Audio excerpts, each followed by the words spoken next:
Okay, today I'm in Surrey at home with Rishi Persad. Thank you very much for agreeing to talk to us today, Oh, Rishi. thank you for coming down. Now then, I was quite disappointed when I was researching you. There's very little controversy. But, I'm so boring. That's why. well, I don't think so. We'll find that out in a minute. But I would like to know how you get on with John McEnroe these days.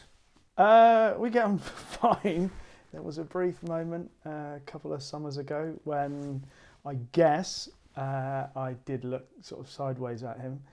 You obviously referring back to the incident where on the BBC highlights show Wimbledon Today, they put a clip of one question to Nadal after he'd got beaten at Wimbledon.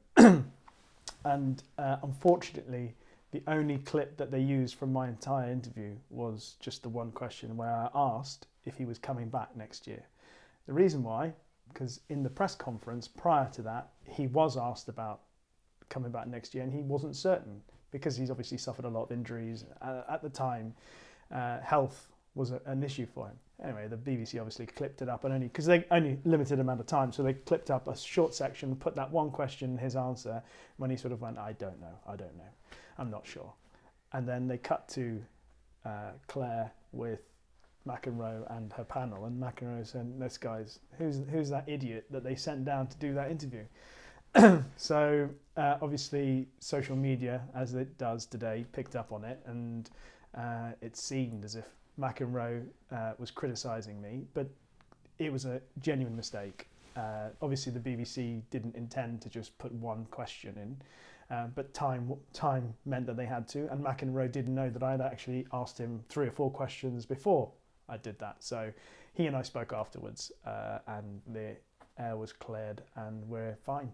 Although he is John McEnroe when I'm much further down the scale than he is, and I still look up to him because he was a legend on the court and a fine broadcaster off it. Now that must be something that makes your life, you guys presenting, a lot harder these days with the instant criticism that can suddenly come out on social media. Do you actually look at it, or do you just bury your head in the sand a bit? Well, I see it. I don't look for it like I maybe used to when I first started broadcasting. When you first start doing stuff like I did back in 2002, I was so insecure about what I was doing. I was always worried about what other people thought. So as a consequence, I was looking for reassurance as much as criticism, I guess. And the desire to find out what people thought about you was overwhelming. But as the years have gone by, I have become less interested in people criticising and praising, because people do both. And you either get really excited when people say good things and therefore get really depressed when people say bad things, or you try and stay on a nice even keel, which is what I try to do. Occasionally people say things that might wind you up, and if I ever type a response, I will always read it back, and often I'll probably just delete it and forget it. I very rarely get engaged anymore with anybody who's particularly critical, and if someone says something nice, I just say thank you. Just try and be level-headed about everything, to be honest. Okay, can we reel back now from 2019? You were brought up in Trinidad. Yes, I was born and brought up in Trinidad. I was talking about this the other day. Somebody at work was asking me if I was from India, and obviously I'm not from India, but my ancestors are from India.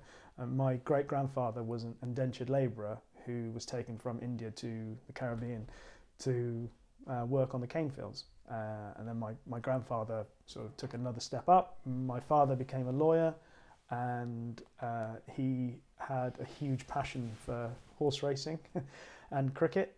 And he used to take me racing with him all the time, and he ended up owning and breeding racehorses back in the Caribbean. So I found it completely fascinating. I was completely obsessed with it from about 3 years old. So how big a thing is horse racing in the Caribbean?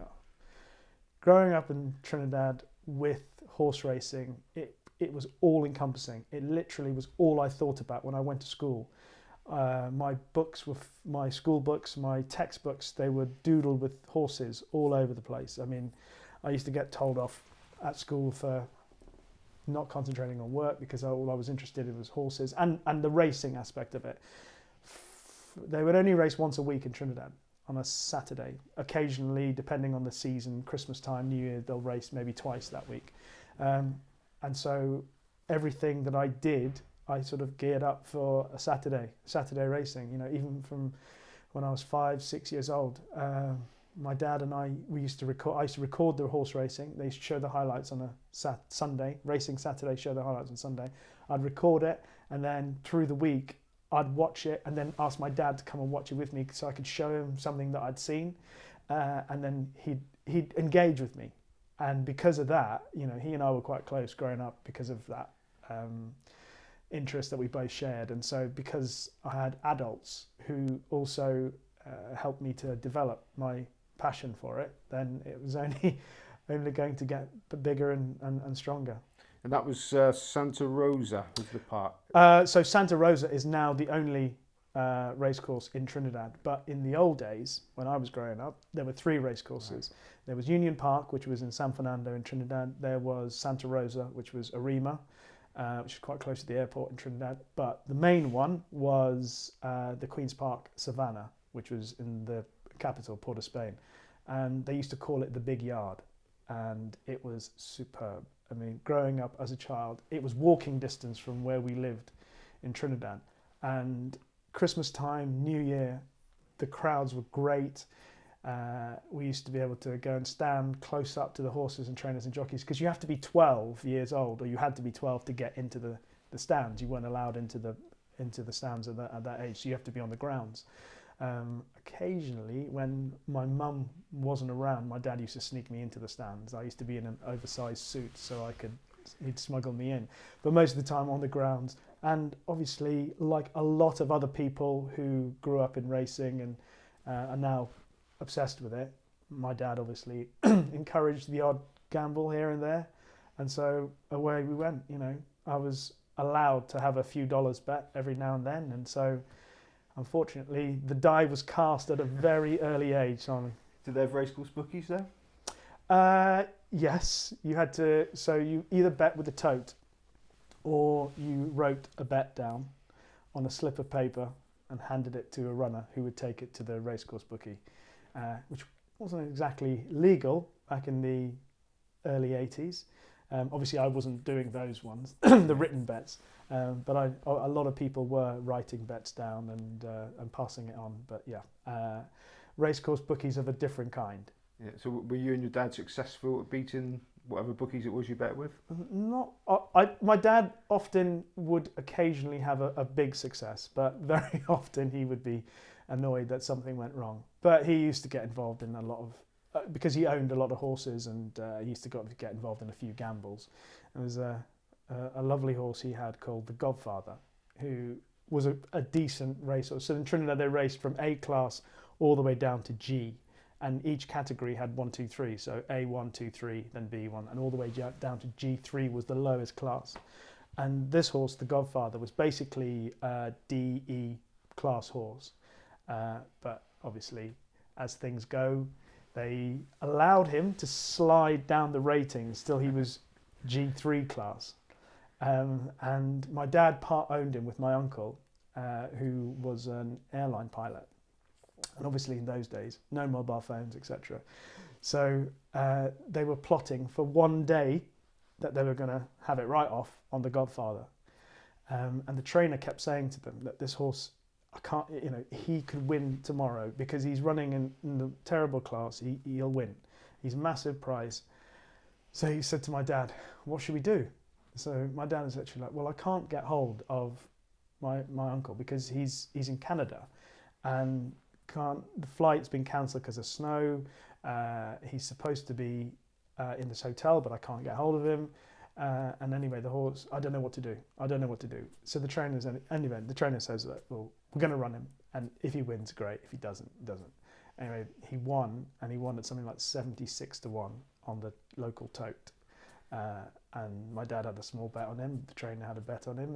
But of course, the one person missed out was the other half of the ownership, who was my uncle, who was still stuck in Canada, and then came back to Trinidad to find out that he'd won at 76-1 and didn't have a penny on it. So but he picked up like 1,100 Trinidadian dollars for his share of the first prize, which was in those days I think about 200 quid. Do they fall out at all about that? They didn't fall out, but there were some heated words. And, they never really fell out, but they were heated words. And it's just interesting that you say there was 3 racecourses, now there's only 1. Why the decline? Oh, so a few years ago, more than a decade ago, they had the bright idea of doing away with turf racing in Trinidad. And it had only been turf racing. And because it was turf racing, most of the stock that came over from abroad came from the UK. There were the odd American horses to come over, but a lot of horses came over from the UK, and there was a strong British influence in racing in Trinidad. And as a consequence, a lot of people growing up in the Caribbean were obsessed with British racing because the ancestry traced back to there was a relationship between the mother nation, obviously for a Commonwealth country, to Trinidad. And so obviously we were obsessed with British racing and turf racing, and then suddenly they decided that they were going to have dirt racing, and dirt racing became preeminent. Turf racing became a second thought, so they centralised racing for economic reasons as much as anything else, did away with the best racetrack, which was the big yard, Queen's Park Savanna, did away with Union Park, which was also a tremendous racecourse, and just stuck with Arima and made it primarily dirt racing, and the product declined quite significantly.